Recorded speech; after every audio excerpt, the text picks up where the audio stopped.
You're on. All right. Good morning, everybody, and welcome to Kansas City Oasis. My name is Nikki Actippus, and I will be your host today. We have a pretty exciting lineup. And if you are not muted, please mute yourself if you're not supposed to be unmuted. And yeah, so if you don't know anything about Kansas City Oasis, let me tell you a little bit about us and just the Oasis Network in general. So we are a collection of secular-based organizations across the United States and Canada. And we like to host educational events every Sunday for our Sunday gatherings. And here at Kansas City Oasis and all other Oases, we have 5 core values. And those are: people are more important than beliefs. Reality is known through reason. Human hands solve human problems. Meaning comes from making a difference. And be accepting and be accepted. So those are our core values. And today we are co-hosting this event with Houston Oasis. So good morning to all you people down in Houston. Thank you for joining us. Thank you to Great Lakes Atheists for joining us today. And if you are joining us from some other community or you just happen to find us, welcome, welcome. Today we are hosting food journalist Mark Bittman. We will be having a conversation here momentarily. And before we get going with that, I would like to introduce our musical guest today, which is our very own JJ Cantrell. So JJ, go ahead and play us in for today. Morning, welcome everybody. A lot of new faces. Can you hear me all right? Give me a thumbs up if you can hear me okay. Yeah, look at them thumbs. Such nice thumbs. You should draw faces on them and wiggle them at each other and say hello. Yeah, welcome to Oasis. I love this community. I'm going to play some songs. Actually, I'm going to play one song. That's all you get.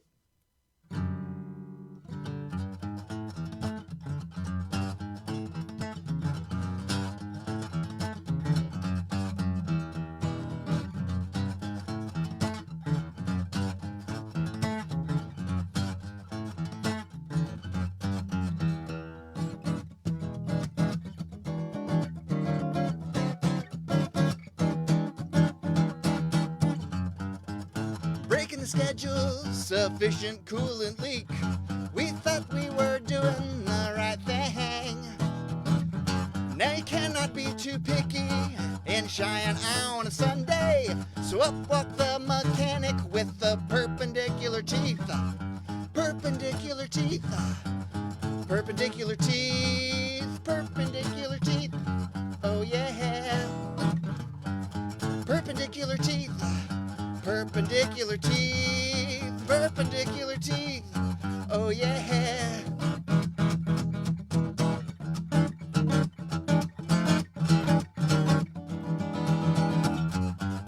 By the 17th hour, they pulled us up into the bay. Funky Tooth started looking under the hood.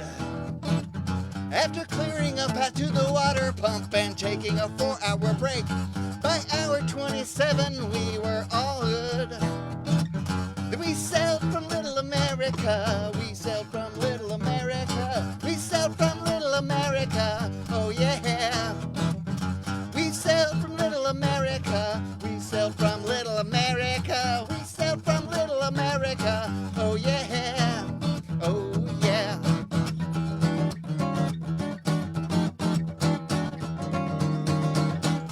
Only 2 days later, on the way down to Deep Ellum, we broke down in Oklahoma, where the wind come behind the rain. Towed to a town called Perry, where a woman's curvity, she had a kidney in a cooler. So tonight she had to stay so she could deliver the kidney. Deliver the kidney. Deliver the kidney. Oh yeah. Deliver the kidney. Deliver the kidney. Deliver the kidney. Oh yeah. Oh, oh, oh, oh, oh, oh, oh, oh yeah. On the way to the gypsy tea room. I'm broke down in Perry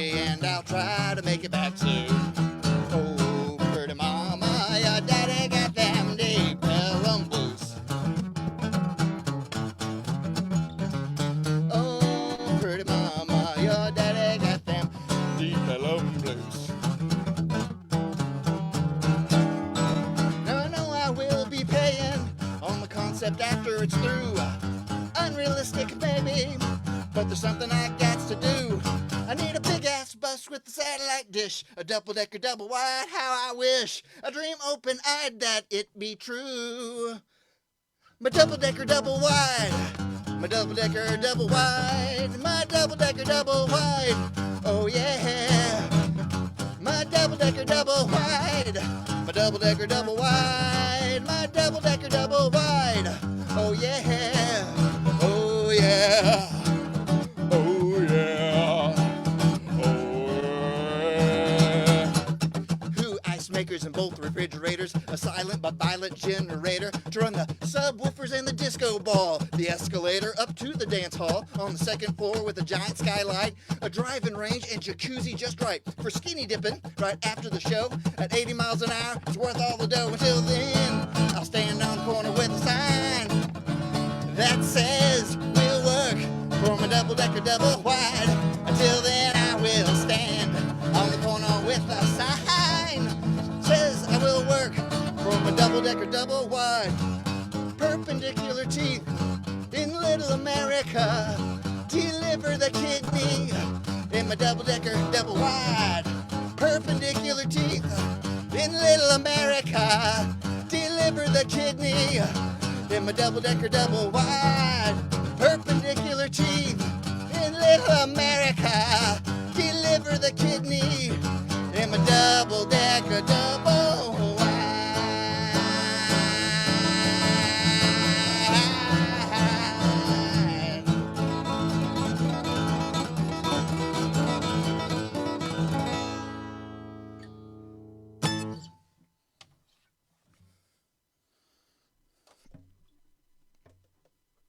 So Jason is asking if that was a stream of consciousness song. It was a cover. It was written by a guy named Keller Williams, who's a killer guitar player, like the dude's a freak. But he wrote it about these experiences he had with his, like when he was on tour and his bus would break down. Like one time it broke down and they had to get pulled to Little America. Anybody know the Little America gas stations, like the giant gas plazas? So they had to tow, and he was talking about that experience. And then he was talking about the time his bus broke down again. And typically it's really important when a touring artist bus breaks down, but it's not as important as when a woman is delivering a kidney.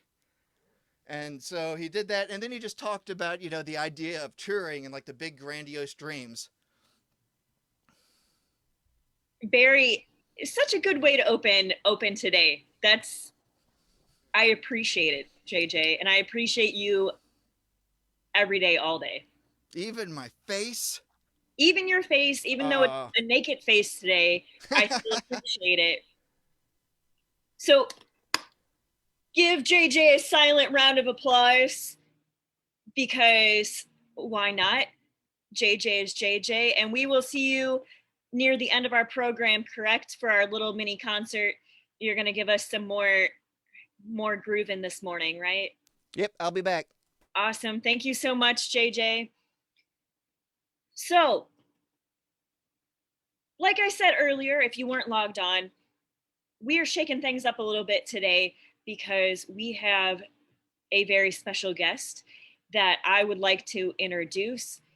We have very own Mark Bittman has come to speak to us, and we are going to have a conversation this morning. So if you don't know who he is, you're in for a treat. And if you do know who he is, I feel like there's not much I can do to introduce him that you don't already know.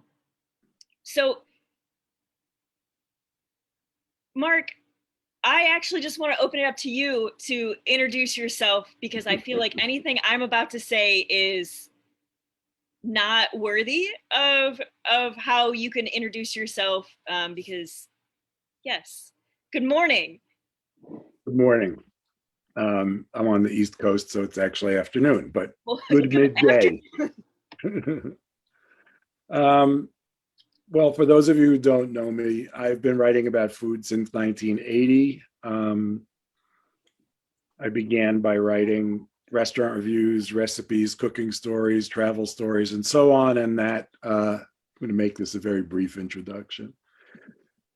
That led to my working at the New York Times for about 30 years. And over the course of that period, I had a cooking column called The Minimalist that ran for 13 years.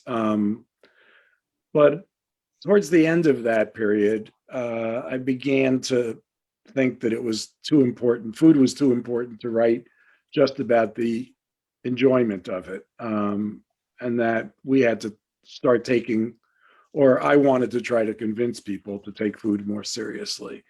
And starting in 2010, I began writing an opinion column for the Times about food policy, nutrition, agriculture, the environment, the intersection between agriculture and climate change, and so on. And that was the first food-oriented opinion column in any major newspaper. And that I did that for 4 or 5 years. At the end of which time I recognized, or I felt that telling this story a little bit at a time was actually really difficult, because people may not read every column that you write, or they may read every column that you write, but they forget the last one by the time they read the next one. Began to really drive me crazy when people would email me and say, "You never write about GMOs," 2 weeks after I wrote a GMO column. Anyway, I thought I would try to tell the story of food in one place all at once. And I was thus inspired to write what became Animal Vegetable Junk, which is my current book.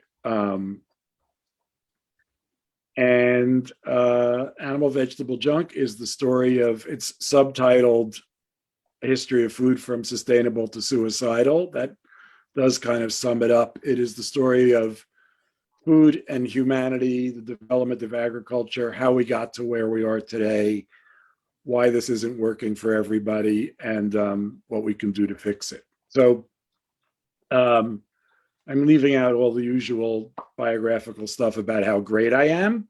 Those are the facts. Yeah, well, first off, thank you. And second of all, oh, good. I didn't have a copy. Great. Thank you, Nikki.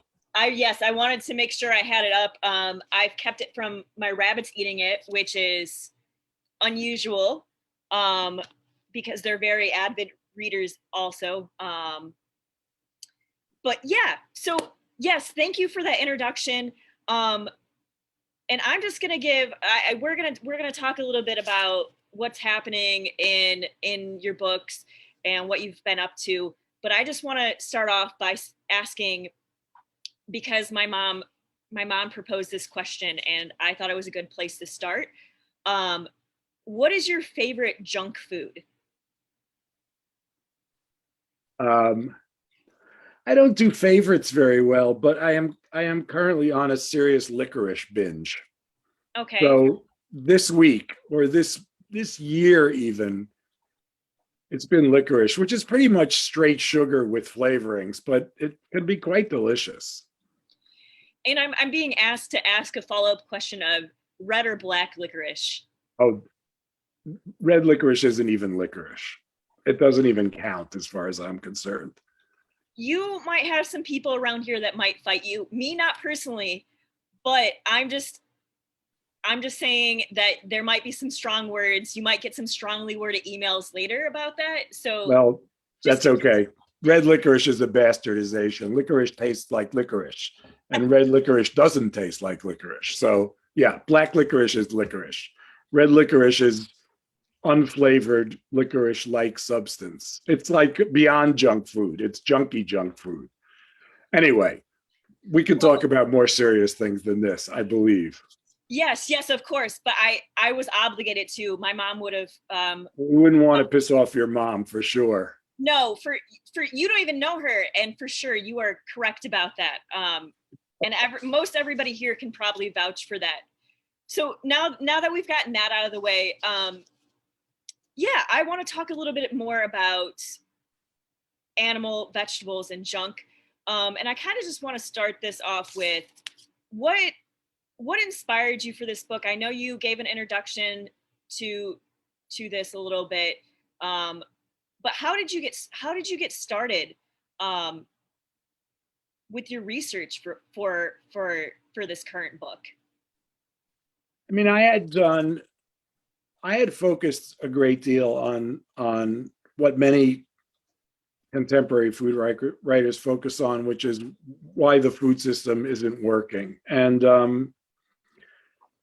I didn't think that that was a good place for me to rest on writing a book, because so many people know about that, and so many people have spoken well about that, including me. But I thought the history was, once I got into it, really, really interesting. And there's a lot to learn. There's a lot to say. There are a lot of reasons why agriculture is the way it is today, why the food system is the way it is. And consequently, I spent most of my research time on the past and the future, because the present is kind of known. And the book is also similarly unbalanced. There's more about the past and more about the future than there is about the present, because people know that we eat too much junk food, that we don't eat enough fruits and vegetables, that agriculture is poisoning the planet, that junk food is harming children, that land distribution is racist, and on and on and on. So the question is, how did that happen is an interesting question. And how are we going to make it unhappen is another interesting question. The sort of description of where things are at was a little bit less interesting to me. So that's how the book is structured, and that's how I got to that place. Yeah, thank you. So on that note, because you talk a lot in the book about how agriculture is kind of has what brought us to this point of, yeah, we're more, I don't want to say elevated than other animal species, but it's also creating our downfall. So what do you think the turning point was for us when we started agriculture? Like, what technology or what technique do you think was there's no going back? Well, agriculture, I mean, here's what agriculture means. Until people began to plant seeds and protect that land, until they began to breed animals and protect those animals, everything was up for grabs. So before that, foraging and hunting were the norm. Even if you planted seeds, if you didn't protect them, someone else was going to eat them. Even if you thought an animal was yours, if you didn't stake a claim, someone else was going to hunt that animal. Agriculture began when people said, I'm planting this seed and I want the plants, flowers, fruit, whatever, that results from my planting this seed, and I'm going to protect that. I'm domesticating these animals. I want to be able to milk them or slaughter them for food or whatever. That was the beginning of agriculture. Now, that led to some good things and some not so good things. There's a whole school of thought that says humanity would have been better off without inventing agriculture in the first place. And I get into that, but it doesn't matter, because that's what happened. And maybe in some parallel world, there's a different group of humans. But in our world, agriculture started about 10,000 years ago. And almost as soon as agriculture started, populations started to grow. It didn't start everywhere at once. It started around the world at different times and in different ways. But within 3,000 or 5,000 years, everyone was doing agriculture. Almost everyone was doing agriculture. Once you do agriculture, there's a couple of fundamental differences. One fundamental difference is that you want to have children because you need as many laborers as you can. Whereas hunter-gatherers were maybe not indifferent to having children, but they had no material reason to have more children, because those children had to be not only fed but carried. Agriculturalists were sedentary. They didn't move from place to place. They don't move from place to place. So children can help with labor, like it or not. That's That's why farmers had big families. Um, that meant population growth. So agriculture brought us more people, and more people needed more food. And that meant more agriculture, and that meant more clearing of land, and that meant more agriculture was possible, and that meant more people were possible. So from a population of maybe 10 million, maybe on the outside, 50 million when agriculture began to take over, we're now at a population of 7 billion. That is only possible because of agriculture.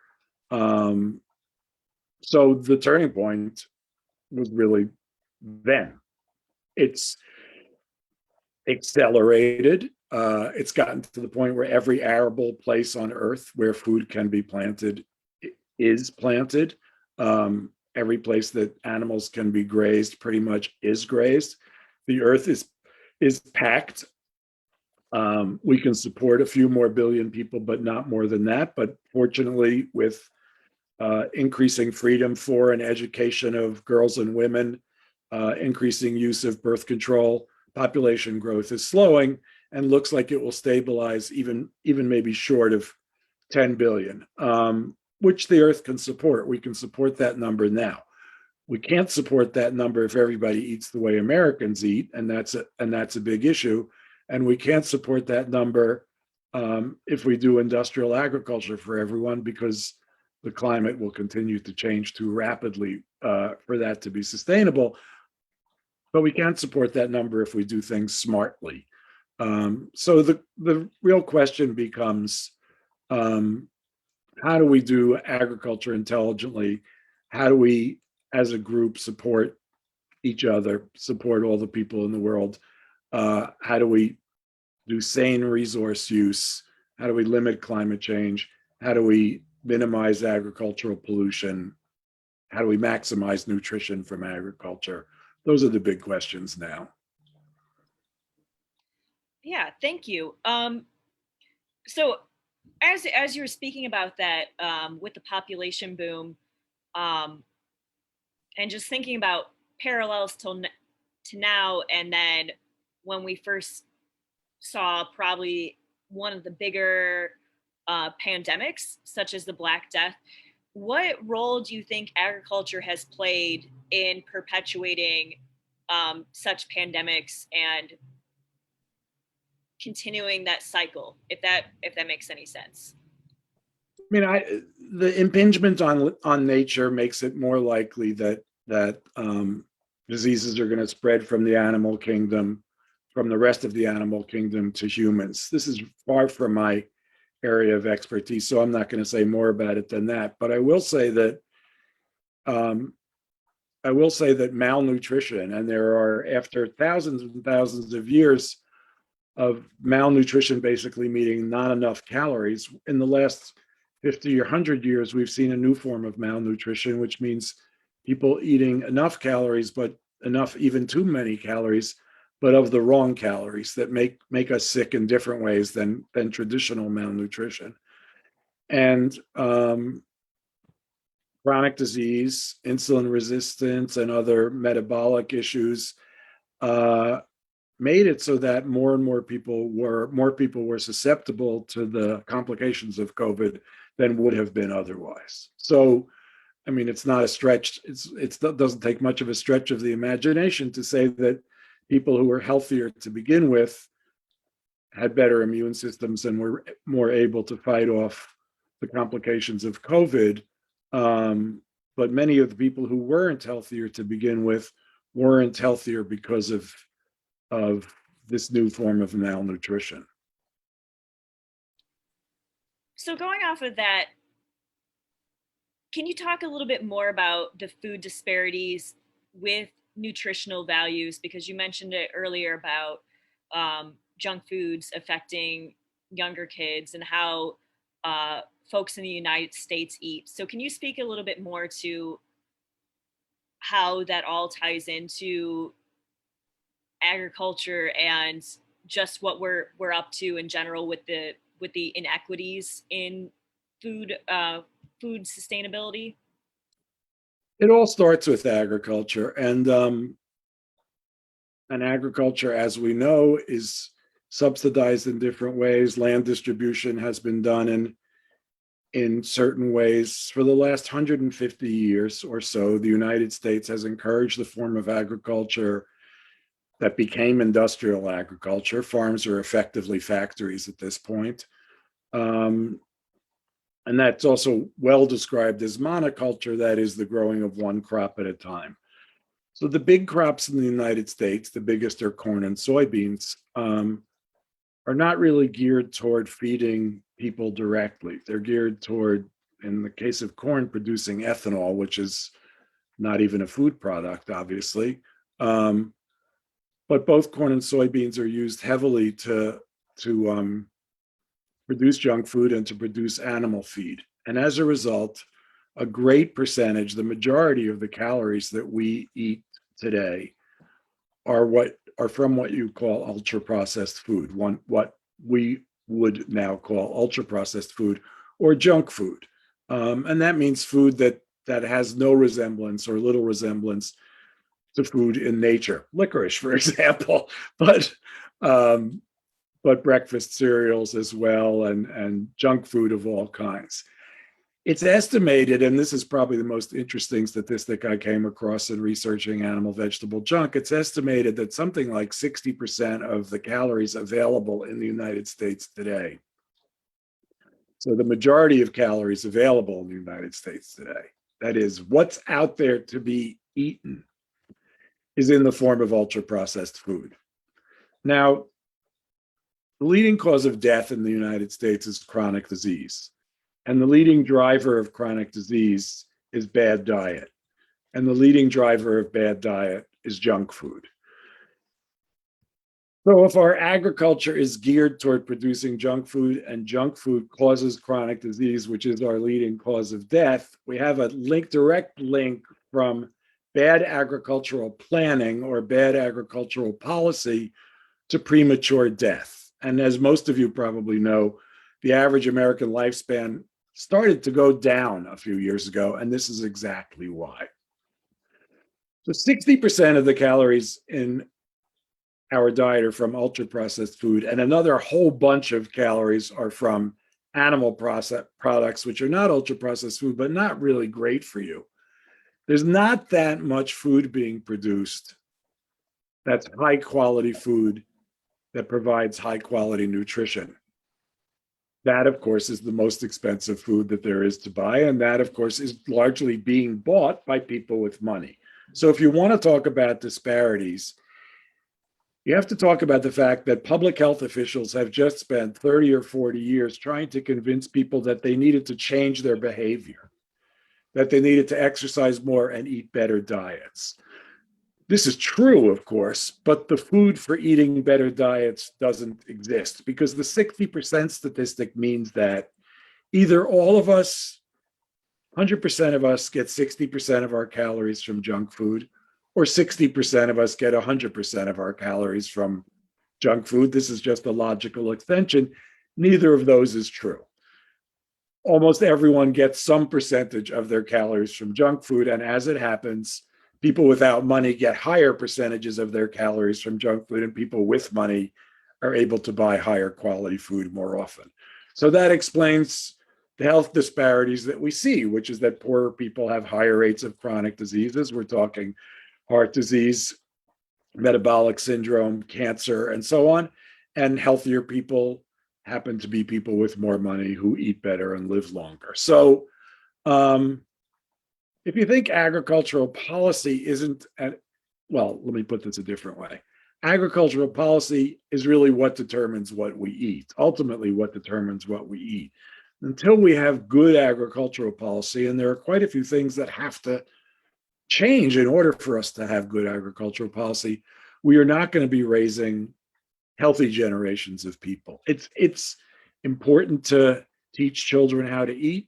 It's important to have good school lunch programs. We all know that our preferences and how we eat are shaped when we're young. Everybody who's watching or listening right now knows how hard it is to change your food preferences. If you like red licorice more than black licorice, there's nothing I can do about that. But if you'd rather eat hot dogs and hamburgers than eat fruit and vegetables, you learned that as a kid. And if you think that that's a problem, you know how hard it is to change that. So there are definitely many changes that can happen, but a real mass change in our diets and consequently a real change in our rates of chronic disease can't happen without changes in agricultural policy. Well, thank you for that. I think I think it's time for our breakout rooms. I know I have a million more questions I want to ask you, and we're not going to get to them all today. But so we're going to go to our breakout rooms, and then when we come back, we're going to have a few questions from our audience, if that's okay. Great. Does that sound good? Okay. Yep. So with that, if you are new here, we have a 10-minute coffee break where you will be put into a random breakout room with random people, and there are plenty of new people here today. So, Julie, if you can go ahead, and we will see you all soon with Mark. More questions from Mark from you all.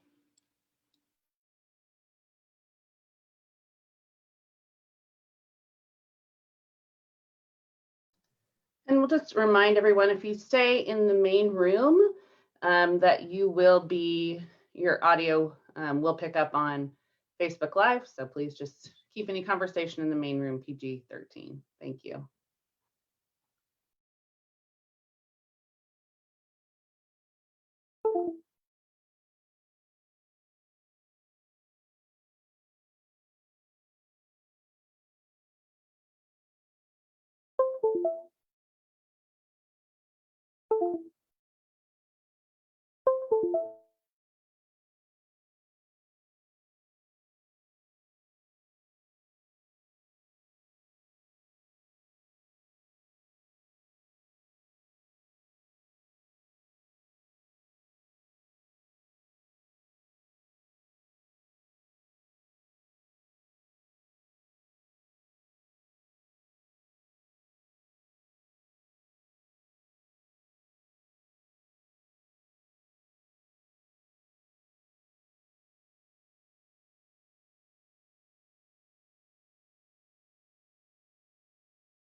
All right, folks, welcome back. So I was scrolling through questions, and Mark, if you are willing to, I've got some questions here for you.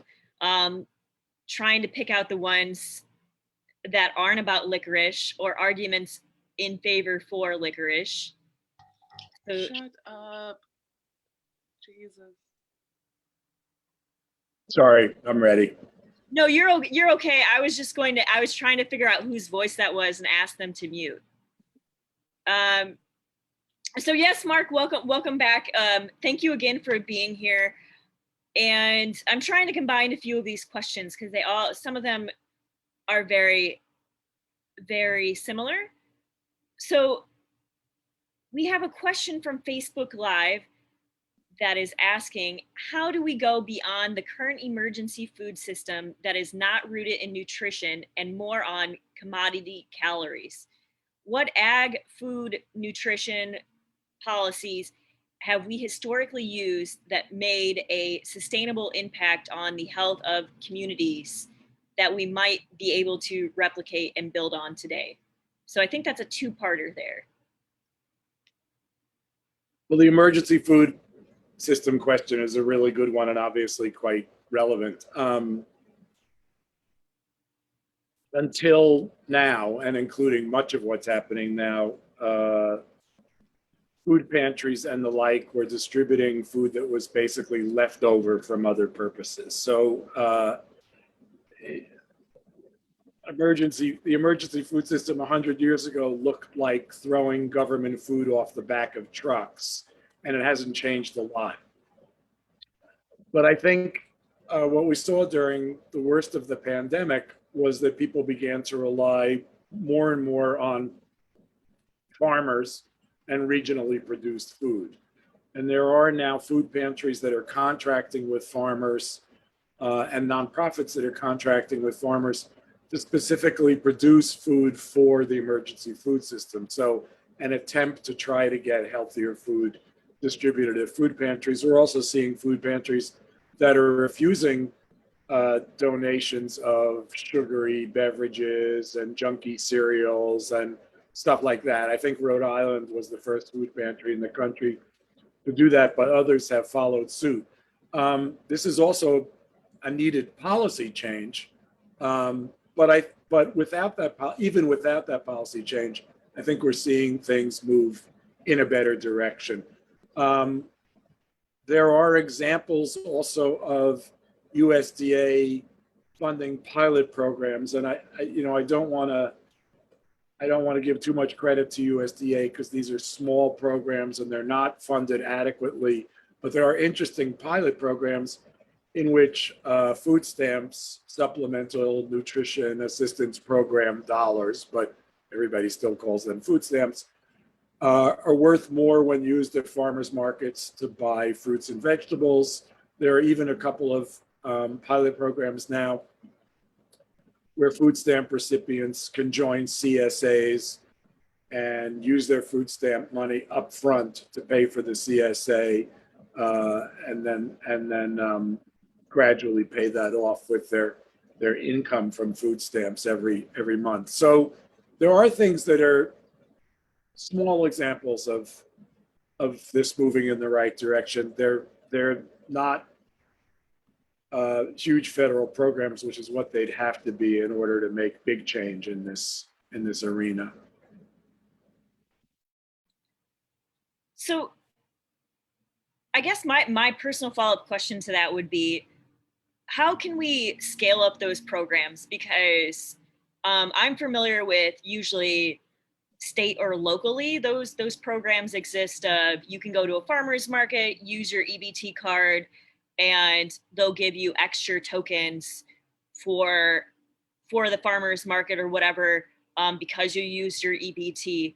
So what are your thoughts on how to scale that up besides, I guess, more funding, obviously, but how could we support getting federal funding for such programs? I mean, it is a question of more funding. There's a lot of there are programs that are funded in the single digits of millions of dollars that need to be funded in the hundreds of millions of dollars, and that would make a huge difference. Again, this is a question of policy. Agriculture is expensive. Providing food for people is expensive. Whether those people have money or not, food is costly. A lot of the costs of today's food are not mirrored in the price that we pay, but they're mirrored in environmental damage or in government subsidies or what have you. If we acknowledge that it's expensive to raise and provide food, we acknowledge that we're already subsidizing food. We acknowledge that what we're subsidizing is unhealthy food. I think we can make an argument that we should be subsidizing the production and distribution of healthy food. Healthy food should be affordable and accessible to everybody. That would be a huge policy change. Look, part of my intention in writing Animal Vegetable Junk was to say to people, food is important, let's acknowledge that. Let's ask this question. And the question is, what is food for? What is food about? Well, by definition, the purpose of food is to provide nutrition. And the purpose of nutrition is to promote health. So by extension, the purpose of a food system should be to promote health. That is not the food system we have right now. We have a food system that promotes profit. We have a food system that's mostly owned by big corporations and big landowners, and which mostly profits producers of machinery, of chemicals, of seeds, and again, big land of animals and big landowners. We do not have a food system that's geared toward providing maximum nutrition, maximum benefit to the biggest number of people possible. We do not have a food system that is geared toward stewarding the soil and making sure that it's going to be there for future generations. We do not have a food system that concerns itself with its contributions to climate change. And all of those things would be a part of a food system if we paid attention to what the word food actually means. So I think that's the major point I have to make in this talk and in every talk that I give. Yeah, I fully agree. As a scientist and a public school educator, I don't see enough education because I work in, like I said, I work in a public school, so it's not necessarily a focus for our school district to, how do I put this, educate the next generation about how to take care of and take care of the environment, and also just be good stewards of, well, how do we make food securities and how do we make everything sustainable? So that's a big problem, because we don't know how to teach it because we weren't taught it, so we can't pass that information on to the next generation, which is problematic, because right, it's just going to keep spiraling downwards until there's nothing left. Anyway, that's my commentary. But a follow-up question that we had in the chat was, so on the subject of food stamps, what are your thoughts of requiring a place that takes food stamps to also sell fruits and vegetables, such as convenience stores that would typically only sell chips and sodas and stuff like that? I think that's not a bad idea, but a better idea is the one of making food stamps worth more if they're used to buy food. I fully agree with that, because everybody's motivated by incentive, right? That's kind of how the universe works, at least under capitalism. Excuse me, I was looking for another question that I saw earlier in the chat, and it's ran away because everybody is very excited. So could I share one, Nikki? I can share one real quick. Yeah, So go ahead. Yeah, okay. Go ahead, Julie. So we're the community members asking, speaking of monoculture farming, have you spoken with any scientists who are worried about a pandemic in our food chain? I know we've had to destroy various animal herds and or flocks, but what about a corn or wheat pandemic that destroys entire crops across the globe? I mean, if you're talking about a blight, it's always a concern, and it's more of a concern. The less biodiversity we have, the more chance there is of a disease running rampant through a particular crop. But if there's one thing industrial agriculture seems to have done well, if you can consider it well, it's sacrifice everything for the security of the crops that are important to it. So we do have a pandemic. The pandemic is the destruction of soil, the destruction of climate, the spread of pollutants, the environmental racism, and use of carcinogenic chemicals more or less randomly. Those are all pandemics. We have not seen a blight that's destroyed a particularly big crop, but we have emergencies in the agricultural system every day. So I think we might have one more question, and also thank you for answering that. So going off of that, I guess this kind of ties in with some of the questions that have been asked. So how do you see all of this unraveling? Is there a way for us to kind of fix stuff, or do you think everything is lost? Do you think it's just going to perpetually spiral out of control, or is there anything that we can do? Yes. I mean, those who fall into despair, I'm sorry, but I'm not going to do that. I'm not going to say things are going to spiral out of control. They may well, but predicting the future is a fool's game, and we've seen that. Anyone who's studied any history knows, or even pays attention to current news, knows it's impossible to predict the future. So what can we do? There are a number of things that we can do, and some of these are legislative, which means we should be working for politicians who understand these issues and promise to address them, and some of them we can do ourselves. We all know we can change our own diets. Not everybody can do that. Not everybody's going to do that, but that's a step worth mentioning.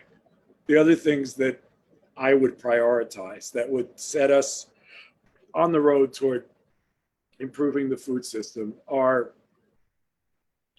getting antibiotics out of the food supply, which would make it harder to do industrial production of animals. Similarly, enforcing clean water and air, existing clean water, air, and land regulations so that factory farms can't pollute the entire planet, can't torture billions of animals a year, can't pump manure and carcinogens into the air in the areas, in the communities that surround them, and so on. Similarly, we need to regulate pesticides better because pesticides are agents of death after all. They're carcinogenic, and almost anyone can walk into almost any hardware store and buy unlimited amounts of these carcinogenic chemicals. We need to limit the marketing of junk food to children. That's being done in different countries around the world. As I said before, our preferences are set early. And to the extent that we're not teaching children what real food is, we're not going to be raising healthy adults. We need to get rid of the ethanol mandate. A third of the corn crop of Iowa goes into an energy source that is not efficient and is certainly not feeding anybody. And we need to get land, we need to redistribute land so that it can get into the hands of people who've been shut out from land grabs for the last 150 years in the United States, into the hands of the indigenous people from whom it was stolen in the first place, into the hands of women, people of color, descendants of enslaved people, all of whom were shut out of the Homestead Act and of subsequent land grabs, and into the hands of people who want to farm responsibly, farm well, and provide nutritious food that's affordable and accessible to everybody. That's a lot. That's not just a couple of little things, that's a lot. But that's just a start. that's where we need to begin. And those are some of the things that I think are important to be working on now. So thank you for bearing with me. Well, thank you so much for being here and talking with us this morning. Just one last comment. I believe Patrick had a shout out for you. I can share it. Yeah, I Yes, can share it. please, Julie, share it. Yeah, so Patrick just wanted to let you know that in 2005, he was a culinary student in Austin, Texas, and got to work with you while volunteering at the Texas Book Fair. He wanted to thank you for teaching him not to be pretentious about cuisine and to try new things and experiment with new techniques, and that cooking should be fun. And he also has the chef hat that you autographed for him still. Well, cool. Thank you, Patrick. Nice to see you. And yeah, thank you, Patrick, for joining us today to see Mark. So Mark, I know we've got a few more minutes left with you. So I just want to say thank you for being here. I have read your stuff growing up. My mom is a huge fan, and I'll be honest, I was very, very shocked that you agreed to come talk to us. I thought it was a shot in the dark. So I was super excited that you agreed to come speak with us today. So well, we wish it could have been in person, but maybe next time. Maybe next time we'll invite you to Kansas City. And yeah, we would love to be able to see you in person and chat with you more. And we can give one last plug for your new book, if you would like. Animal, vegetable, junk. It's good. I'm not quite finished with it yet because I just finished the school year. So now I have leisurely time to finally finish reading it. So thank you again, Mark, for joining us. I know you got to run. I know we didn't get to everybody's questions. So sorry if I didn't get to your questions today. So thanks again, Mark. We will see you hopefully another time.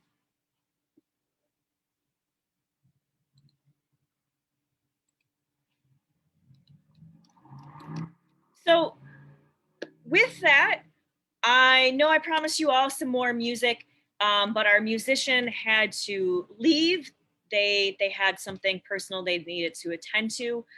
So before we sign off for today, I believe there were a whole bunch of birthdays that needed to be announced, and I've lost the list because you all were busy talking, which is great.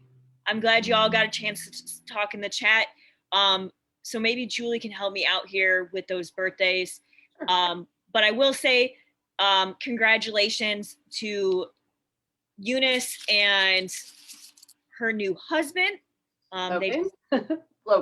Logan. Yeah, I am blanking on names today. That's I'm okay. so starstruck and excited. So yeah, Julie, if you can help me out with the birthdays Sure. before we sign off, that would be amazing. Absolutely. Yeah, it's always my pleasure to share our celebrations. We have a few going on this week. Also, I wanted to give a shout out to Roger and Mary Louise Pick for their 40th anniversary. So congratulations to them. This coming week, we have, let me get to it. Liz Schumacher Craig and Gary Blakely's birthdays are on Tuesday. So show them some Facebook love if you get a chance this week. And Rhonda Warren on Thursday, June the 10th. And then former member, now out in the Northeast, Darren Cable birthday. Easy for me to say, his birthday next Saturday. So if you get a chance during the week, show some love to your fellow Oasans. And I'll see everybody next week. Thank you, Julie, for helping out there. So again, I'm really sorry our musician had to run today. So I will do my contractually obligated bit here at the end. Kansas City Oasis and Houston Oasis are 501c3s, which means we are completely volunteer run and we are completely community member funded. So if you would like to support us, you can go to either KC Oasis website at kcoasis.org or Houston's Oasis page, which I would imagine is they have a page on Facebook and they also have a website. So if one of y'all from Houston want to drop your link in the chat, that would be awesome. We take monthly and single donations. So if you want to become a monthly donator, go to our web pages, click the donate button. You can donate one time or you can donate monthly. And there, Houston Oasis is in the chat also now as well. So without further ado, thank you for joining us today. Thank you again to Mark for bearing with us, bearing with my terrible interview skills. And thank you to all the new folks and all the regulars that showed up. And if you are new and you like us, you are more than welcome to come join us again. And that's what we got for you today. I'm Nikki Aktipis, and have a good week.